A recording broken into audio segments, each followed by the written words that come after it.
저는 미국 교도소와 병원에서 20년간 상담을 해온 이영희 목사입니다. 현재 한국에서 영성훈련 힐링센터를 운영하며 이 영상은 마음속 질문에 대한 답을 찾고 문제 해결을 원하는 분들을 위해 제작되었습니다. 콜로라도 주의 애덤스 카운티 교도소에서 채플린으로 섬기며 많은 수감자들을 상담하고 사망 소식을 전하며 병원에서 유족들을 위로해 왔습니다. 하지만 아무리 많은 사람을 돕고 위로했어도 저의 남편을 갑자기 잃는 슬픔을 준비할 순 없었습니다. 2008년 7월 9일 남편 키스는 자신의 이메일 묵상을 위해 누워서 타는 자전거를 타는 모습을 사진으로 찍어달라고 했습니다. 그날 저녁 우리는 스페셜 올림픽 저녁 식사에 초대받았고 키스는 태권도 수업을 가르쳤으며 저는 기도를 요청받았기에 각자 차를 타고 가기로 했습니다. 그러나 키스는 그곳에 끝내 도착하지 않았습니다. 전화를 했지만 받지 않았고 아마 수업이 늦게 끝나 오지 않기로 했다고 생각했습니다. 그날 밤 8시 30분경 집으로 돌아오는 길에 하이웨이 85가와 144번가 교차로에서 경찰차의 불빛과 도로에 흩어진 깨진 유리 조각들을 보았습니다. 큰 사고가 난 것 같다고 생각했지만 그 사고에 남편이 연루되어 있으리라고는 전혀 상상하지 못했습니다. 집에 도착하니 경찰차가 서 있었습니다. 경찰관들은 키스가 그날 아침 교통사고를 당해 덴버 병원으로 이송되었다고 했습니다. 저는 믿을 수 없다고 했습니다. 분명 그날 오후에 집에서 함께 있었기 때문입니다. 하지만 경찰이 신원을 확인한 결과 남편이 맞다는 사실을 확인해 주었습니다. 남편이 교통사고를 낸 적이 없었기에 단순한 사고라고 생각했습니다. 그러나 경찰이 전화를 받더니 남편이 사망했습니다라고 말했습니다. 충격 속에서 저는 병원으로 갔습니다. 텅 빈 집으로 돌아왔을 때 하나님께서 키스가 그의 삶을 다 살고 갔다고 내게 말씀하셨습니다. 그때 그는 50세였으며 모든 것을 아시는 주님이시기에 나는 하나님의 말씀을 그대로 받아들였습니다. 그러나 나는 깊은 슬픔에 사로잡혀 교도소에서 예배를 인도할 수 없었습니다. 3주 후 교도소로 돌아가 예배를 인도하려 했습니다. 인턴과 함께 갔고 수감자들이 어떻게 지내세요? 라고 묻는 순간 저는 눈물을 참기 어려워 결국 예배를 인턴에게 맡긴 채 울먹이며 자리를 떠났습니다.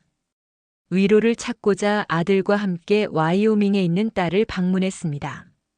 콜로라도로 돌아오는 길 아들을 아파트에 내려준 뒤 차 안에서 남편이 좋아하던 경이로우심의 하나님 찬송을 듣고 있었습니다. 그때 하나님께서 놀라운 환상을 보여주셨습니다. 하늘에서는 키스가 환하게 웃으며 원을 그리며 춤을 추고 있었습니다. 그는 말할 수 없이 행복해 보였고 그 모습을 보는 순간 저도 이루 말할 수 없는 기쁨에 휩싸였습니다. 만약 키스가 천국에서 이렇게 기뻐하고 있다면 나는 왜 매일 슬퍼해야 하나? 하는 생각이 들었습니다. 그 순간에 제 마음에 치유가 찾아왔고 그 다음날 교도소로 가서 예배를 인도할 수 있었습니다. 그러나 힐링은 50%였습니다. 예배는 인도할 수 있었지만 남편을 상기시키는 것이 있으면 슬퍼서 눈물을 흘렸습니다. 주님께서 말씀하셨습니다. 내가 너의 상한 마음을 치유할 수 있지만 너는 남편을 붙잡고 놓아주지 않고 있다. 주님께서 남편을 잃고 치유를 위해 기도했던 사촌 언니를 떠올리게 하셨습니다. 하나님께서 더 이상 슬퍼하지 않도록 치유하셨습니다. 새로운 집을 계약한 날 하나님은 제가 이사가는 새 집에 남편을 데리고 들어가지 말라고 하셨습니다. 그래서 열쇠를 받고도 첫날 집에 들어가지 못했습니다. 나는 더 이상 남편을 붙잡고 사는 삶을 내려놓기로 하고 기도했습니다. 주님, 제가 남편을 그리워하는 마음, 그와 같이 있고 싶은 마음, 그와 계획했던 미래의 모든 꿈과 기대를 주님께 다 내려놓습니다. 모든 것을 다 가져가 주세요. 그리고 상처받은 마음을 치유해 주세요. 다음 날 나는 새로운 집으로 들어갔습니다. 그 순간부터 치유가 시작되었습니다. 더 이상 감정이 무너지는 일도 슬픔을 촉발하는 순간도 없었습니다. 나는 그를 그리워하지도 않았습니다. 어떻게 이런 일이 가능할까요? 기적이었습니다. 하나님께서 내 마음을 완전히 치유하셨습니다. 키스가 떠난 지 3개월 안에 나는 슬픔과 상실의 모든 굴레에서 자유로워졌습니다. 2008년 12월 26일 하나님께서는 나에게 남편에게 작별 편지를 쓰라고 하셨습니다. 나는 이미 치유받았기에 이유를 알 수 없었지만 순종했습니다. 이 편지는 저의 남편이 사역했던 교회에서 성도들이 읽고 그들의 치유에 도움이 되었다고 합니다. 남편이 떠난 지 9달 후 나는 나의 이야기를 담아 치유 사랑하는 사람을 잃은 사람을 위하여를 출간하였습니다. 어느 날 나는 주님, 제가 남편을 잃었을 때라고 말했지만 주님께서는 나를 멈추셨습니다. 너는 아무것도 잃지 않았다. 내 남편은 내 것이 아니라 내 것이었다. 주님께서는 내가 가진 것은 아무것도, 내 삶도, 내 가족도 내 것이 아님을 가르쳐 주셨습니다. 나는 알겠습니다, 주님. 제게 30년 동안 남편과 함께할 수 있는 축복을 주셔서 감사합니다.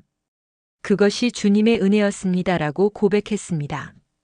이제 내 마음은 기쁨과 확신으로 가득 차 있습니다. 하나님께서 나의 사랑하는 아버지이심을 알기 때문입니다. 나는 기쁨으로 웃으며 외칩니다. 예수님, 주님과 함께할 수 있어 너무 행복합니다. 주님을 사랑합니다. 이제 더 이상 외롭지 않습니다.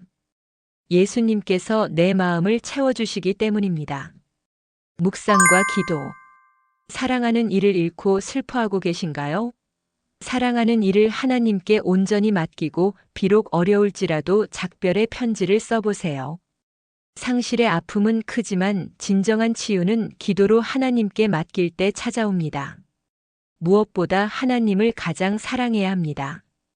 외로우실 때 성경을 읽으며 주님의 마음을 이해하고 하나님의 사랑을 체험하십시오. 하나님만이 당신의 아픈 마음을 치유하실 수 있습니다. 기도. 여러분도 다음의 기도를 따라서 기도할 수 있습니다. 주 예수님, 제 삶에 오셔서 저를 치유해 주세요. 주님은 저의 모든 아픔과 고통을 아십니다. 사랑하는 이를 주님께 맡깁니다. 저의 모든 아픈 기억도 치유해 주세요. 저를 용서해 주세요. 나에게 잘못한 모든 사람들을 용서합니다. 나의 외로운 마음도 주님이 채워주시고 주님과 동행하는 삶이 되길 원합니다. 예수님, 제가 주님의 사랑을 더 깊이 알고 무엇보다 주님을 가장 사랑하길 원합니다. 예수님의 이름으로 기도합니다. 아멘. 무료 다운로드 안내입니다. 치유 사랑하는 사람을 잃은 사람을 위하여는 영성훈련 힐링센터 블로그에서 무료로 다운로드 하실 수 있습니다. 파일을 다운로드하여 한번 접해보세요. 이 책은 슬픔과 상실을 극복하는 과정에 대한 정보를 제공하고 이해를 돕습니다. 여러분의 평안과 치유, 그리고 행복을 위해 기도합니다.